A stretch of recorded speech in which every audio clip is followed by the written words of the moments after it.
গণতন্ত্রে ফিরতে নির্বাচনী হবে প্রথম সংস্কার বলছে বিএনপি। পরাজয়ের ভয়ে সংস্কারে বাধা দিচ্ছে একটি দল, অভিযোগ জামায়াতের। গণতন্ত্র প্রতিষ্ঠা হতেই হবে নির্বাচনের মাধ্যমে, প্রথম ধাপ। নির্বাচন হচ্ছে প্রথম সংস্কার।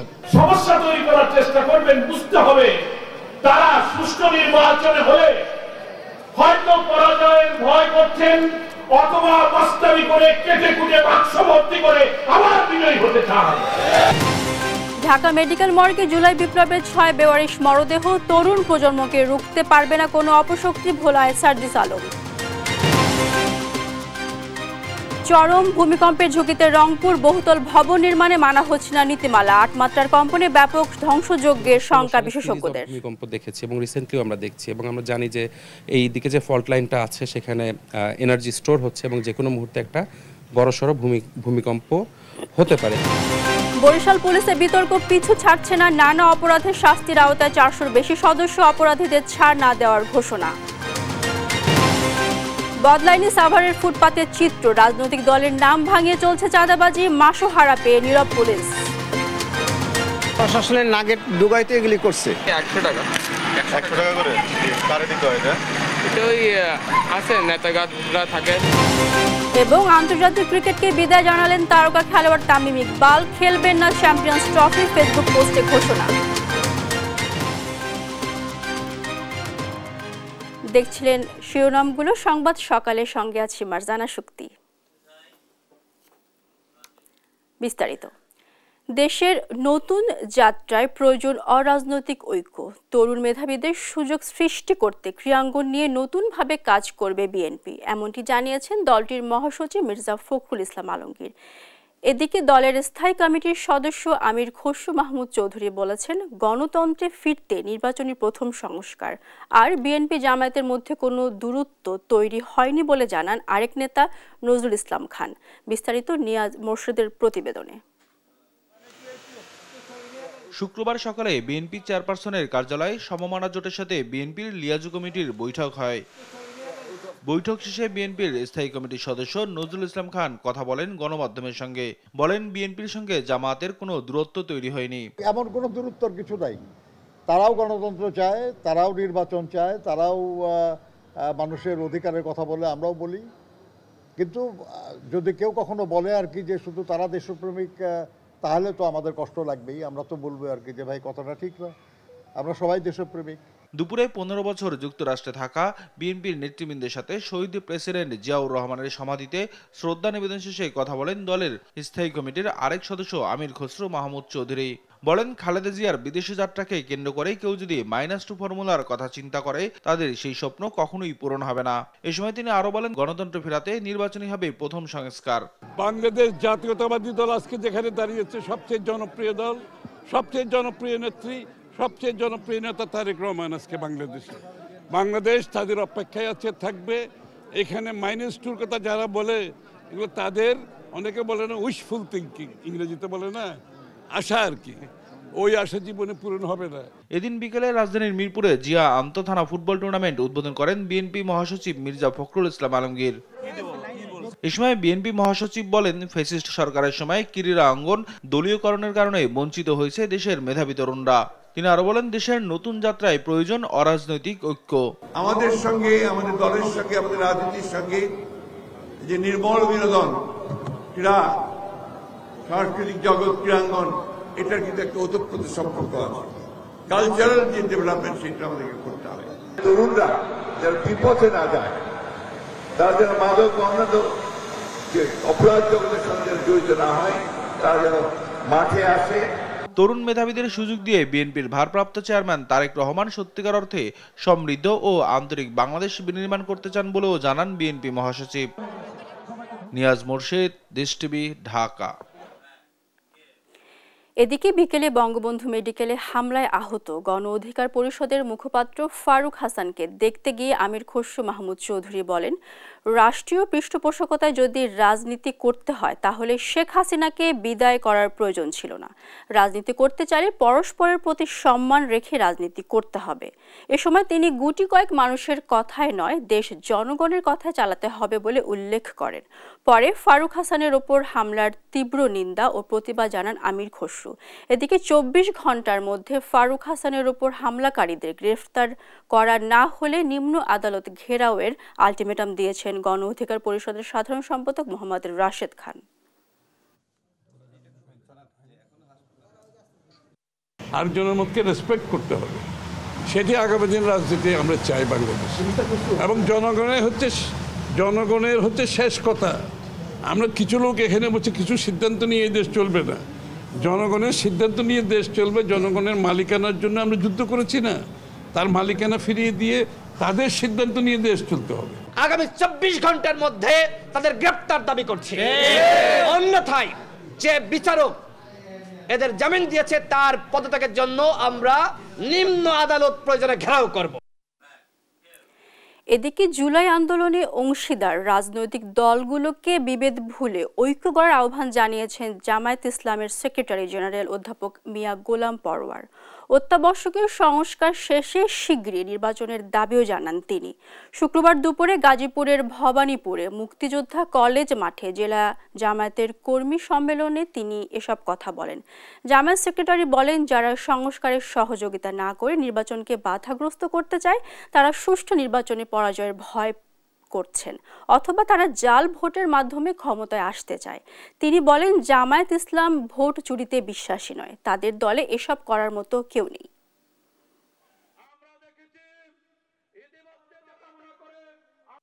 ফ্রি ফেয়ার ইলেকশনের মধ্য দিয়ে আমরা এই নতুন বাংলাদেশ করতে চাই। আমরা একটা গ্রহণযোগ্য নির্বাচনের জন্য যতটুকু সংস্কার প্রয়োজন সেই সংস্কারটুকু করে আমরা নির্বাচনে যাই। প্রয়োজনীয় সংস্কার সেরে একটা অবাধ নির্বাচনের পরিবেশ তৈরিতে আমরা অন্তর্বর্তীকালীন সরকারকে সাহায্য করি। ঢাকা মেডিকেল কলেজ হাসপাতাল মর্গে জুলাই গণ অভ্যুত্থানে শহীদ আরও 6 বেয়ারিশ মরদেহের সন্ধান পেয়েছে জুলাই গণ অভ্যুত্থান বিষয়ক বিশেষ সেল। শুক্রবার ঢাকা মেডিকেল কলেজ হাসপাতালের সামনে সংবাদ সম্মেলনে এ তথ্য জানান তারা। বলেন, শাহবাগ থানা থেকে পাওয়া তথ্য বলছে এখনও ঢাকা মেডিকেলের হিমঘরে আছে 6 আন্দোলনকারীর মরদেহ, যা নিশ্চিত করেছে শাহবাগ থানার ভারপ্রাপ্ত কর্মকর্তা খালিদ মনসুর।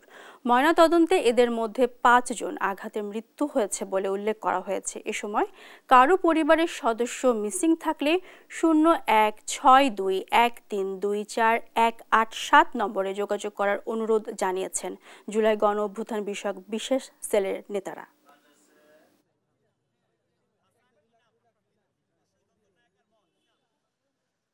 শাহবাগ থানা নিশ্চিত করেছে যে লাশগুলোর ময়নাতদন্ত করা হয়েছে। 5 জনের, এখানে যে 6টার মধ্যে 5 জনের ময়নাতদন্তের রিপোর্টে মৃত্যুর কারণ হিসেবে লেখা হয়েছে আঘাতজনিত কারণে মৃত্যু, আর 1 জনের যে এনামুল তার মৃত্যুর কারণ হিসেবে লেখা হয়েছে ডিজিজ উপর থেকে নিচে পড়ে মৃত্যু। আর মৃতদেহগুলোর ডিএনএ সংগ্রহ করা হয়েছে বলে তারা জানিয়েছে এবং মৃতদেহের পরিহিত আলামত সংগ্রহ করা হয়েছে। এই মুহূর্তে সবগুলো লাশ ঢাকা মেডিকেল কলেজের ফরেনসিক হিমাগারে সংরক্ষিত আছে। শাহবাগ থানার পক্ষ থেকে বলা হয়েছে লাশগুলো বৈষম্য বিরোধী আন্দোলনের। ঐক্যবদ্ধ থাকলে কোনো অপশক্তি তরুণ প্রজন্মকে আটকে রাখতে পারবে না বলে মন্তব্য করেছেন জুলাই শহীদ স্মৃতি ফাউন্ডেশনের সাধারণ সম্পাদক সার্জিস আলম। শুক্রবার ভোলায় জুলাই বিপ্লবের ঘোষণাপত্র নিয়ে জনসংযোগকালে তিনি এ মন্তব্য করেন। এর আগে তিনি আন্দোলনের শহীদদের পরিবারের খোঁজ খবর নেন। এদিন বরিশালে জনসংযোগ করেছে বৈষম্য বিরোধী ছাত্র আন্দোলন ও জাতীয় নাগরিক কমিটি। সহকর্মীদের পাঠানো তথ্য ছবিতে নুসরাত শোভার রিপোর্ট। জুলাই ঘোষণাপত্র নিয়ে জনসংযোগ করছে জাতীয় নাগরিক কমিটি ও বৈষম্য বিরোধী ছাত্র আন্দোলন। শুক্রবার বরিশালে 6 দিনব্যাপী কর্মসূচির অংশ হিসেবে লিফলেট বিতরণ করা হয়।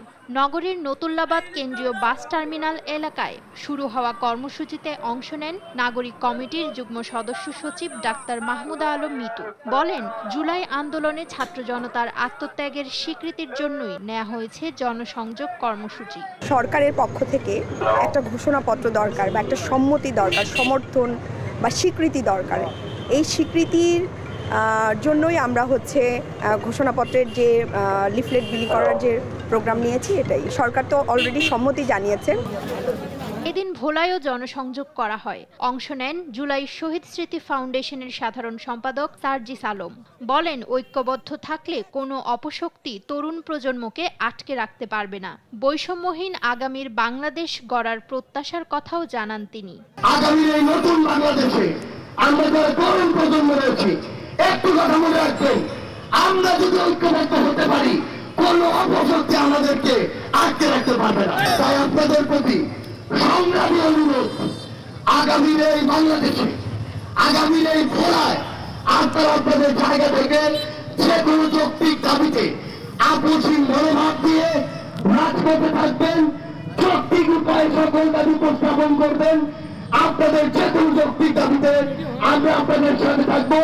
সে পর্যন্ত আপনাদের সাথে আবার আমাদের দেখা হবে, হয় লড়াইয়ের সংগ্রামে অথবা রাজপথের বিষয়। ইনকিলাব জিন্দাবাদ। এর আগে বৈষম্য বিরোধী ছাত্র আন্দোলনে শহীদ জসিম সহ অন্য শহীদের বাড়ি গিয়ে পরিবারের খোঁজ খবর নেন সার্জিস আলম।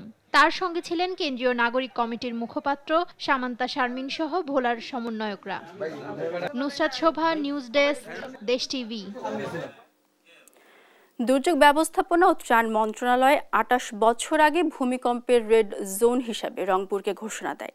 সেই রংপুরে গেল কদিন আগে ইতিহাসে প্রথমবারের মতো ভূমিকম্পের উৎপত্তিস্থল ছিল। বিশেষজ্ঞরা বলছেন, এখানে ৮ মাত্রার ভূমিকম্প ১.৫ মিনিটের বেশি স্থায়ী হলেই নেমে আসবে ব্যাপক ধ্বংসযজ্ঞ। কিন্তু বহুতল ভবন সহ নানা স্থাপনা নির্মাণে মানা হচ্ছে না কোনো আইন। এ অবস্থায় দুর্যোগ নেমে আসলে তাৎক্ষণিক উদ্ধারে নেই পর্যাপ্ত সরঞ্জাম। মাহমুদ রকির তোলা ছবিতে রফিকুল ইসলামের প্রতিবেদন। গেল ২১ নভেম্বর দুপুরে ৩ মাত্রার ভূমিকম্পে হঠাৎ কেঁপে ওঠে রংপুর, যার উৎপত্তি স্থল শহরেই। এমন প্রেক্ষাপটে নগরীতেই ৪৩টি শতবর্ষী ভবনে বসবাস করছেন মানুষজন। ঝুঁকিপূর্ণ এই তালিকায় আছে জেলা প্রশাসন, পুলিশ সুপার সহ সরকারের অনেক গুরুত্বপূর্ণ কর্মকর্তার বাসভবন। এখন যে ধরনের বিল্ডিং হচ্ছে তা তো অস্বাভাবিক। ভূমিকম্প হইল, এই সময় তো মানুষ অবশ্যই ক্ষতিগ্রস্ত হবে। রংপুরে ২০১১ সালের ১৮ সেপ্টেম্বর সন্ধ্যায় প্রায় ১.৫ মিনিটের কম্পন হয়, যার মাত্রা ছিল ৬.৮। ২০১৬ সালের ৫ জানুয়ারি ভোরে ২ দফায় ৬.৭ মাত্রার কম্পনে কেঁপে ওঠে রংপুর নগরী। বিশেষজ্ঞরা বলছেন, বাংলাদেশ ভূপ্রাকৃতিক অবস্থান ও বিন্যাসের কারণে সবচেয়ে ঝুঁকিপূর্ণ জোন উত্তর পূর্বাঞ্চল। বাংলাদেশের নিচে টেকটনিক প্লেটের সংঘর্ষের কারণে রিক্টার স্কেলে ৮ মাত্রার ভূমিকম্প হবার খুবই সম্ভাবনা রয়েছে। এর মধ্যে সবচেয়ে বেশি রংপুর অঞ্চলে। বড় ভূমিকম্প হওয়ার আগে সাধারণত ছোট ছোট ভূমিকম্পগুলো হয়। রংপুরে অনেক দিন পরে গত ২১ তারিখে ৩.১ মাত্রার একটা ভূমিকম্প রেকর্ড করা হয়েছে। তার মধ্যে সেটা মিন করতেছে যে আমরা হয়তো ঝুঁকির মধ্যে আছি। ২০১৬ সালে সিরিজ অফ ভূমিকম্প দেখেছি এবং রিসেন্টলিও আমরা দেখছি, এবং আমরা জানি যে এই দিকে যে ফল্ট লাইনটা আছে সেখানে এনার্জি স্টোর হচ্ছে এবং যে কোনো মুহূর্তে একটা বড়সড় ভূমিকম্প হতে পারে। ব্যাপক ক্ষয়ক্ষতি মোকাবিলায় নিজেদের অবস্থানের কথা জানায় ফায়ার সার্ভিস। নতুন নতুন ইকুইপমেন্ট সংযোগ হচ্ছে এবং জনবল বৃদ্ধির কার্যক্রম চলমান আছে। রংপুরে বর্তমানে সিটি কর্পোরেশনের আওতায় একটা ফায়ার স্টেশন আছে। আমরা আরও 4টা ফায়ার স্টেশন তৈরি করার জন্য ইতিমধ্যে আমাদের অধিদপ্তরে প্রস্তাব প্রেরণ করেছি। নতুন ভবন নির্মাণে শর্ত জুড়ে দেয়া থাকলেও বহুতল ভবন নির্মাণে মানা হচ্ছে না বিল্ডিং কোড। আমরা শুধু অনুমোদন দেই, শর্তগুলো না মানলে অনেক সময় যেটা আমরা কাগজে কলমে যে কিছু আমরা পানিশমেন্ট দিই, যেমন কারো প্ল্যান বাতিল করে দিই। কয়েক বছর আগে সরকারের বিভিন্ন দপ্তরের কর্মকর্তারা দুর্যোগ মোকাবেলায় সুপারিশ আকারে একটি প্রস্তাবনা পাঠালেও অগ্রগতি নেই সেই প্রস্তাবনায়।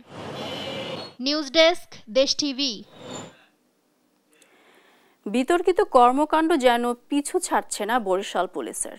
মাদক সংশ্লিষ্টতা থেকে শুরু করে বিভিন্ন ঘটনায় অভিযুক্ত হয়ে গত 2 বছরে 400-র বেশি পুলিশকে শাস্তির আওতায় যেতে হয়েছে। একদিকে সুশীল সমাজ বলছে শুদ্ধাচার প্রয়োজন পুলিশ সদস্যদের, অন্যদিকে পুলিশ প্রশাসন বলছে পরিবর্তিত প্রেক্ষাপট সদস্যদের শৃঙ্খলাবোধ বাড়াতে অপরাধী যেই হোক ছাড় দেওয়া হবে না। বরিশাল থেকে শাকিল মাহমুদের রিপোর্ট, জানাচ্ছেন টুম্পা আফরোজ। আওয়ামী লীগ সরকারের সময় বিভিন্ন বিতর্কিত কর্মকাণ্ডের সাথে জড়িয়ে পড়েন পুলিশ সদস্যরা। ছাত্র জনতার জুলাই অভ্যুত্থানে আন্দোলনকারীদের উপর হামলার অভিযোগে সারা দেশেই পুলিশ সদস্যদের বিরুদ্ধে নেওয়া হয়েছে আইনি ব্যবস্থা। একই চিত্র বরিশাল জেলা ও মেট্রোপলিটন পুলিশেরও। গত 2 বছরে দুর্নীতি, মাদক সংশ্লিষ্টতা সহ নানা অপরাধে জড়িত থাকায় 412 জন পুলিশ সদস্যকে শাস্তির আওতায় আনা হয়েছে। দণ্ডপ্রাপ্তদের মধ্যে 173 জন মেট্রোপলিটন এবং 239 জন জেলা পুলিশ সদস্য। সুশীল সমাজ বলছে, দীর্ঘ সময় একই স্থানে দায়িত্বে থাকায় পুলিশ কর্মকর্তাদের মধ্যে অপরাধ বাড়ছে। আর আইনজীবীদের দাবি, ব্যক্তি স্বার্থে অপরাধে জড়িয়ে পড়ছে পুলিশ সদস্যরা। যারা সুবিধা নিতে চায় তাদের সাথে পুলিশের কিন্তু একটা সখ্যতা গড়ে ওঠে এবং দীর্ঘদিন এক জায়গায় থাকার ফলে তারা তাদের পেশাদারিত্ব হারায়। কিছু কিছু পুলিশ সদস্য ব্যক্তি স্বার্থে এই দুর্নীতির সাথে, এই অনৈতিক কাজের সাথে সম্পৃক্ত হচ্ছে। এ বিষয়ে পুলিশ প্রশাসন বলছে, কোনো ব্যক্তির দায় প্রতিষ্ঠান নেবে না। আর পরিবর্তিত প্রেক্ষাপটে পুলিশকে ঢেলে সাজাতে ও শৃঙ্খলাবোধ বাড়াতে অপরাধী যেই হোক ছাড় দেয়া হবে না। ব্যক্তির দায় যে প্রতিষ্ঠান নেবে না, এটা খুবই স্বাভাবিক এবং সব ক্ষেত্রেই এটাই প্রযোজ্য। তো পুলিশের ক্ষেত্রে আর ব্যতিক্রম নয়। যারা দোষ করেছে তারা শাস্তি পাবে, এটাই সবার কাম্য এবং পাচ্ছে। প্রভাবমুক্ত পরিবেশ যদি আমরা করতে পারি, যেটা আমাদের প্রধান উপদেষ্টা মহোদয়ের নেতৃত্বে দেশ চলছে, অন্তর্বর্তীকালীন সরকার ছাত্র জনতা গণঅভ্যুত্থানের পরে সংস্কার কমিশন কাজ করছে। সংস্কার যদি সকল ক্ষেত্রে হয়ে যায়, আমরা আশাবাদী যে পুলিশ যদি প্রভাবমুক্ত থাকতে পারে তাহলে পুলিশের উপর অর্পিত দায়িত্ব সততা পালন করা সম্ভব হবে। বরিশালে শাস্তিপ্রাপ্ত পুলিশ সদস্যদের মধ্যে 193 জন সাব ইন্সপেক্টর আর কনস্টেবল পদমর্যাদার আছেন 101 জন। নিউজ ডেস্ক, দেশ টিভি। মুন্সিগঞ্জের শ্রীনগরে ফৌজদারি মামলার আসামি এক যুবদল নেতাকে গ্রেফতারের পর থানা থেকে ছিনিয়ে নিয়েছে বিএনপির নেতাকর্মীরা। শুক্রবার রাতে শ্রীনগর থানায় এ ঘটনা ঘটে। পুলিশ জানায়, শুক্রবার সন্ধ্যায় দেউলভোগ এলাকা থেকে মারামারির মামলায় গ্রেফতার করা হয় উপজেলা যুবদলের আহ্বায়ক কমিটির সদস্য তরিকুলকে। এক পর্যায়ে রাত 10টায় বিএনপির অর্ধশতাধিক নেতাকর্মী শ্রীনগর থানায় গিয়ে ওই আসামিকে ছিনিয়ে নেয়। ছিনিয়ে নেওয়া আসামি সহ জড়িতদের আইনের আওতায় আনার চেষ্টা করেছে জানায় পুলিশ।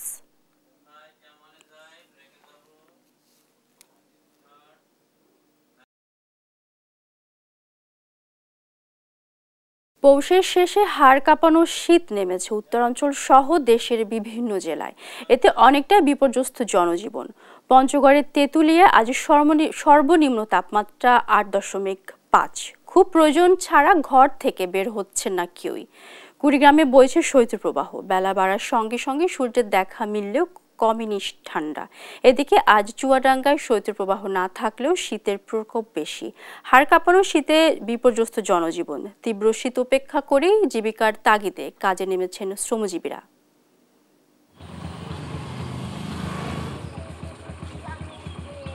আমরা শীতে খুব কষ্ট পাচ্ছি, গরিব মানুষ, বাড়ি পাচ্ছি গরিব মানুষ যাই কষ্ট করছি খুব। তোমার শহরে খুব শীত, শীতে বেরোনোর জন্য, শীতের কারণে বাড়ি বেরোতে আসছে না, খুব কষ্টে আছে। যারা দিন আনে দিন খায় এদের অবস্থা খুবই খারাপ দেখছি। অন্যান্য বারের চাইতে এবার তো কোনো কম্বল টম্বল অন্যান্য বা কোনো কিছু এদের তো আমরা দেখি না।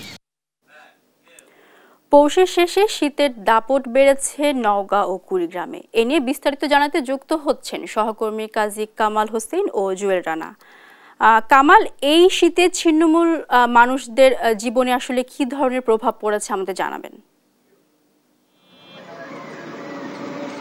মারজানা, পৌষের শেষে নওগাঁয় বেশ কিছুটা জেঁকে বসেছে শীত। গত 3 দিন থেকে নওগাঁয় হিমেল বাতাস এবং ঠান্ডায় বলতে গেলে অনেকটা জবুথবু অবস্থার মতো হয়েছে নওগাঁয়।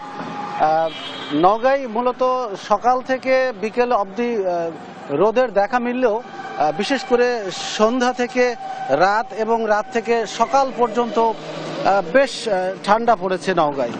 আজকে নওগাঁয় যদি সকাল 6টার তাপমাত্রার কথা বলা হয়, নওগাঁয় সর্বনিম্ন তাপমাত্রা রেকর্ড করা হয়েছে 11.4 ডিগ্রি সেলসিয়াস। গতকাল ছিল এটি 10.4 ডিগ্রি সেলসিয়াস। বলা চলে গতকালের তুলনায় তাপমাত্রা কিছুটা ঊর্ধ্বমুখী। তবে আবহাওয়া অফিস যাই বলুক, বাস্তবে তেমনটি বলছে না অবস্থা। রাত থেকে বেশ কনকনে শীত অনুভূত হচ্ছে, সাথে হিমেল বাতাস। শ্রমজীবী এবং খেটে খাওয়া মানুষ বেশ বেকায়দায় পড়েছে। নওগাঁয় দিনের বেশিরভাগ সময় সূর্য দেখা মিললেও হিমেল বাতাসে দিনভর অনুভূত হচ্ছে কনকনে শীত, বিশেষ করে সন্ধ্যার পর থেকে রাত 10টা পর্যন্ত, সকাল 10টা পর্যন্ত। এদিকে গত কয়েকদিন থেকে শীতের তীব্রতা হঠাৎ বেড়ে যায়। রাস্তাঘাটে শ্রমজীবী মানুষের দেখা মিললেও স্বাভাবিকের সবচেয়ে বেশ কিছুটা কম দেখা মিলছে।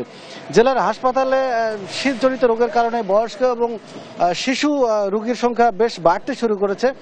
বিশেষ করে বয়স্ক এবং শিশুরা সকালে এবং সন্ধ্যায় বেরোতে খুব কষ্ট বোধ করছে। প্রচণ্ড শীতে হতদরিদ্ররা কিছুটা উষ্ণতার জন্য জেলায় কম্বল বিতরণের ব্যবস্থা থাকলেও সেটা খুব একটা বেশি পাচ্ছে না। বিশেষ করে গরিব এবং শ্রমজীবী মানুষ এই কম্বলের জন্য দীর্ঘ লাইন ধরে ভিড় করছে। তবে অনেকে সরকারের বরাদ্দ শীত বস্ত্র না পেয়ে ক্ষোভ প্রকাশ করেছে। কেউ কেউ বলছেন যে এটা পরিমাণের তুলনায় যথেষ্ট কম। তবে জেলা প্রশাসন থেকে বলা হচ্ছে যে আসলে পর্যাপ্ত না হলে যে পরিমাণ কম্বল দেওয়া হচ্ছে সেটা পরবর্তীতে আরও সংখ্যা বাড়ানো হবে। আমি এই মুহূর্তে দাঁড়িয়ে আছি নওগাঁর একটি শ্রমজীবী মানুষ বেশ কিছু ভিড় করছে এখানে। যারা আমি কিছু শ্রমজীবী মানুষের কথা বলার চেষ্টা করব। এখানে একজন আপনার সাথে কথা বলার চেষ্টা করবো। আসলে শীত কেমন অনুভূত হচ্ছে? এবং আমাদের এখানে অতিরিক্ত শীত, সকালে তো কুয়াশা, আর হচ্ছে ওই যে ভোর যদি থাকতো তাহলে তো কম্বলের অভাব হতো না। কম্বল কই, আমরা তো কম্বল পাচ্ছি না। একজনের অনুভূতি শুনছিলাম, তিনি কিছু ক্ষোভ প্রকাশ করছেন। তবে যাই হোক, জেলা প্রশাসনের তরফ থেকে জানানো হয়েছে যে পরবর্তীতে আরও বেশ কিছু শীতের গরম কাপড় শ্রমজীবী মানুষের জন্য আরো বরাদ্দ আসবে এবং তখন হয়তো এই পরিস্থিতি থাকবে না। তো আমি সরাসরি কুড়িগ্রামের সহকর্মী জুয়েল রানার সাথে কথা বলার চেষ্টা করব। জুয়েল রানা, আপনি জানাবেন সেখানকার সর্বশেষ পরিস্থিতি, বিশেষ করে শীতের মানুষের কিরকম বেকায়দায় পড়েছেন? আমি তোমার কামাল, আপনি যেমনটি বলছিলেন, কুড়িগ্রামে কিন্তু গত 3 দিনে 2 থেকে 3 ডিগ্রি সেলসিয়াস তাপমাত্রা কমেছে। আজ কিন্তু সেটি কিন্তু 10-এর ঘরে নেমে এসেছে। অর্থাৎ আজ জেলার সর্বনিম্ন তাপমাত্রা রেকর্ড করা হয়েছে 10 ডিগ্রি সেলসিয়াস। অর্থাৎ এই মুহূর্তে কিন্তু কুড়িগ্রামে মৃদু শৈত্য প্রবাহ বয়ে যাচ্ছে এবং বিশেষ করে আমরা দেখেছি সকালে আসলে কনকনে যে ঠান্ডা সেটি কিন্তু অনুভূত হচ্ছে। এই কনকনে ঠান্ডা উপেক্ষা করে কিন্তু যারা শ্রমজীবী মানুষ এবং দিন করে দিন খাওয়া মানুষ তারা কিন্তু কাজে বাইরে হচ্ছে। এছাড়াও কিন্তু দিনের বেলা বাড়ার সঙ্গে সঙ্গে কিন্তু এই সূর্যের দেখা মিলছে, যার কারণে ঠান্ডা কিছুটা কম অনুভূত হচ্ছে। আবার কিন্তু সন্ধ্যার নামার সময় কিন্তু আবারও তাপমাত্রা নিম্নগামী হচ্ছে। তখন থেকে কিন্তু আবারও সকাল পর্যন্ত যে ঠান্ডার যে তীব্রতা সেটি কিন্তু অনেকটা বেশি থাকে। বিশেষ করে আপনাকে জানিয়ে রাখি, যেহেতু কুড়িগ্রামে 16টি নদ নদী রয়েছে, 16টি নদ নদীর অববাহিকায় কিন্তু ঠান্ডার যে প্রকোপ সেটি কিন্তু অনেকটা বেশি রয়েছে। এছাড়াও আমরা দেখেছি এই ঠান্ডার কারণে কিন্তু গ্রাম অঞ্চলে যে মানুষজন রয়েছে তারা কিন্তু খড়কুটো জ্বালিয়ে শীত নিবারণের চেষ্টা করছে। এছাড়াও এই শীতের কারণে শীত নিবারণে কিন্তু জেলা প্রশাসন, জেলার যে 9 উপজেলা রয়েছে সেই 9 উপজেলায় শীত বস্ত্র হিসেবে যে কম্বল সেটি কিন্তু বিতরণ অব্যাহত রেখেছে। এছাড়াও আমরা দেখেছি বিভিন্ন যে সামাজিক সংগঠনগুলো রয়েছে তারাও কিন্তু বিভিন্ন জেলার বিভিন্ন প্রত্যন্ত এলাকায় কিন্তু শীত বস্ত্র বিতরণ করছে। এই মুহূর্তে একজন রয়েছে আমার সঙ্গে, আমি যদি একটু জানতে চাই, আসলে আপনারা যেহেতু সকালে আসলে কাজের সন্ধানে বাইরে হন, কাজ করেন, কেমন ঠান্ডা অনুভূত হয়? সকাল থেকে গত 2 দিন থেকে খুবই ঠান্ডা।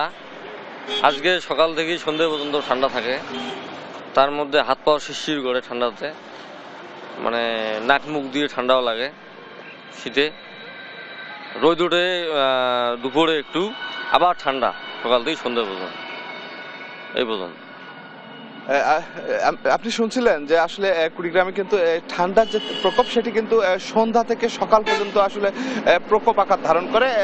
তবে বেলা বাড়ার কারণে কিন্তু ঠান্ডার কিছুটা কম অনুভূত হয়। এছাড়াও কিন্তু এই ঠান্ডার কারণে কুড়িগ্রাম যে জেনারেল হাসপাতাল রয়েছে সেই হাসপাতালে কিন্তু শীতজনিত যে রোগে আক্রান্ত রোগীর সংখ্যা সেটি কিন্তু বৃদ্ধি পাচ্ছে। এই রোগীর মধ্যে কিন্তু বয়স্ক এবং শিশুরাই বেশি। এছাড়াও আবহাওয়া অফিস বলছে এরকম তাপমাত্রা আরো 2-1 দিন থাকার সম্ভাবনা রয়েছে। মার্জানা, এই ছিল কুড়িগ্রাম থেকে শীতের সর্বশেষ পরিস্থিতি। আপনাদের দুজনকে ধন্যবাদ। দর্শক, নওগাঁ এবং কুড়িগ্রাম থেকে যুক্ত ছিলেন আমাদের সহকর্মীরা। মুন্সিগঞ্জের মেঘনা নদীতে ব্ল্যাক হেডের সঙ্গে স্পিডবোটের সংঘর্ষে 2 জন নিহত হয়েছে, আহত হন 1 জন। শুক্রবার রাত 9:30টার দিকে গজারিয়ায় 2টি নৌযানের সংঘর্ষে ঘটনা ঘটে। এই ঘটনায় আহত 3 জনকে উপজেলার স্বাস্থ্য কমপ্লেক্সে নিয়ে আসা হলে তাদের মধ্যে 2 জনের মৃত্যু হয়। নিহত 2 জন জলদস্যু ছিলেন বলে জানা যায়। তবে কিভাবে দুর্ঘটনা ঘটেছে এ ব্যাপারে এখনো বিস্তারিত জানা যায়নি।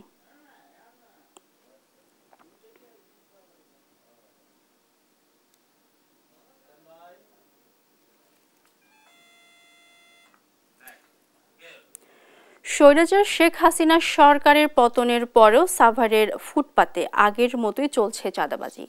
আর এসব হচ্ছে পুলিশ প্রশাসনকে ম্যানেজ করে। একটি রাজনৈতিক দলের নাম ভাঙিয়ে চলা এসব চাঁদাবাজির লাগাম টেনে ধরবে কে, এ নিয়ে প্রশ্ন দেখা দিয়েছে সাভারবাসীর মাঝে। সহকর্মী দেওয়ান ইমনের পাঠানো তথ্যচিত্রে বিস্তারিত অঙ্কন চৌধুরীর রিপোর্টে।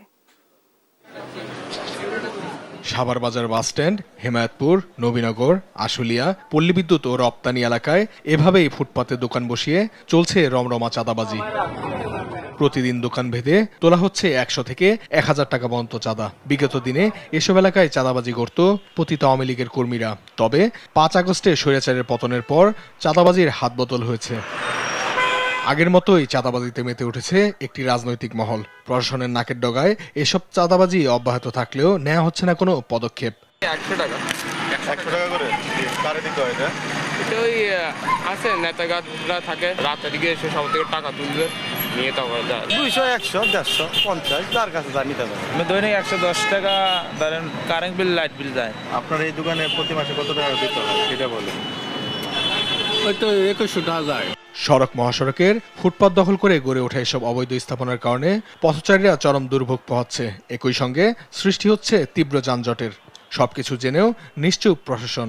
এই ফুটপাতগুলো থাকার কারণে আমরা দেখা যায় ফ্রিলি হাঁটতেও পারতেছি না রাস্তায়। প্রশাসনের নাগের ডুগাইতে এগুলি করছে। প্রশাসন যদি বলে তাহলে কি এরা করতে পারে? এসব ফুটপাত যে এখানে বসায় রাখছে, এর জন্য কি হচ্ছে যানজটের সৃষ্টি হয়ে যাচ্ছে রাস্তায়। ফুটপাতের অবৈধ স্থাপনা উচ্ছেদের মধ্য দিয়ে লোক দেখানো অভিযান চালানো হয়। তবে উচ্ছেদের মাত্র কয়েক ঘন্টার মধ্যে ফুটপাত ফির আগের রূপ নেয়। এসব বিষয় নিয়ে কথা বলতে রাজি হননি টেনানী ফাঁড়ির ইনচার্জ ও সাভার থানার ওসি কেউ। তবে ফুটপাত দখলমুক্ত করা ও চাঁদাবাজি বন্ধের ব্যবস্থা নেওয়ার আশ্বাস দেন উপজেলা নির্বাহী কর্মকর্তা। আমরা সাভারটাকে একটি স্বস্তির জায়গায় নিয়ে যেতে চাই, মানুষের যান চলাচলকে একটি স্বস্তির জায়গায় নিয়ে যেতে চাই। সেই কারণে উপজেলা প্রশাসন, সাভারের পৌর প্রশাসক এবং ঢাকা জেলার বিজ্ঞ জেলা ম্যাজিস্ট্রেট স্যারের নেতৃত্বে আমরা এই অভিযান অব্যাহত রেখে যাব। ফুটপাত দখলমুক্ত করতে দ্রুত প্রশাসনের কঠোর উদ্যোগ দেখতে চান সাভারবাসী। নিউজ ডেস্ক, দেশ টিভি। আন্তর্জাতিক প্রসঙ্গ। কোনোভাবেই নিয়ন্ত্রণে আসছে না লস অ্যাঞ্জেলেসের দাবানল। মৃতের সংখ্যা বেড়ে দাঁড়িয়েছে 10 জনে। এরই মধ্যে পুড়ে গেছে 36,000 একর জমি। ক্ষয়ক্ষতির পরিমাণ প্রায় $150 বিলিয়ন। আগুনের সূত্রপাত ঘিরে চলছে তদন্ত। উডল্যান্ড হিলে আগুন ধরাতে চেষ্টা করায় সন্দেহভাজন একজনকে গ্রেফতার করেছে পুলিশ। খালি এলাকাগুলোতে লুটপাট চালাচ্ছে দুর্বৃত্তরা। নাসরিন আক্তারের রিপোর্ট। কারো পৌষ মাস, কারো সর্বনাশ। এই প্রবাদ বাক্যই যেন বাস্তব হয়ে দেখা দিল যুক্তরাষ্ট্রের লস অ্যাঞ্জেলেসের দাবানল ঘিরে। একের পর এক অপ্রীতিকর ঘটনার তথ্য মিলছে লস অ্যাঞ্জেলেসে। প্রাণ বাঁচাতে বাধ্য হয়ে বাড়ি ছেড়ে যাচ্ছে মানুষ। আর সেই সুযোগে এলাকাগুলোতে ঘটছে লুটপাট ও চুরির ঘটনা, যা ঠেকাতে নিরাপত্তা ব্যবস্থা জোরদার করছে ক্যালিফোর্নিয়া পুলিশ। আটক করা হয় 20 জনকে। অন্যদিকে এই অগ্নিকাণ্ডের ঘটনা নিয়ে সন্দেহ দানা বাঁধতে শুরু করেছে। প্রাকৃতিক কারণেই এই অগ্নিকাণ্ড নাকি ইচ্ছাকৃতভাবে ছড়িয়ে দেওয়া হয়েছে লেলিহান শিখা? এই প্রশ্নের উত্তর খুঁজতে চলছে তদন্ত। এরই মধ্যে খবর মিলছে উডল্যান্ড হিলে আগুন ধরাতে চেষ্টা করা সন্দেহভাজন একজনকে গ্রেফতার করেছে নিরাপত্তা বাহিনী। শুক্রবার লস অ্যাঞ্জেলেস পুলিশ জানায়, স্থানীয় সময় বৃহস্পতিবার ইবারার রাস্তায় সন্দেহভাজন এক ব্যক্তিকে আগুন ধরাতে দেখতে পান এক ব্যক্তি। পরে পুলিশকে ফোন করলে সন্দেহভাজন ব্যক্তিকে হেফাজতে নেওয়া হয়।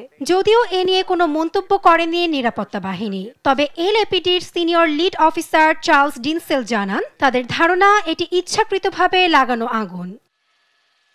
অন্যদিকে অগ্নিকাণ্ডের পর পলিসেট এলাকা পরিদর্শনে ধ্বংসাবশেষের মধ্যে বিস্ফোরিত গোলাবারুদ পাওয়ার খবর নিশ্চিত করেছে ব্রিটিশ গণমাধ্যম বিবিসি।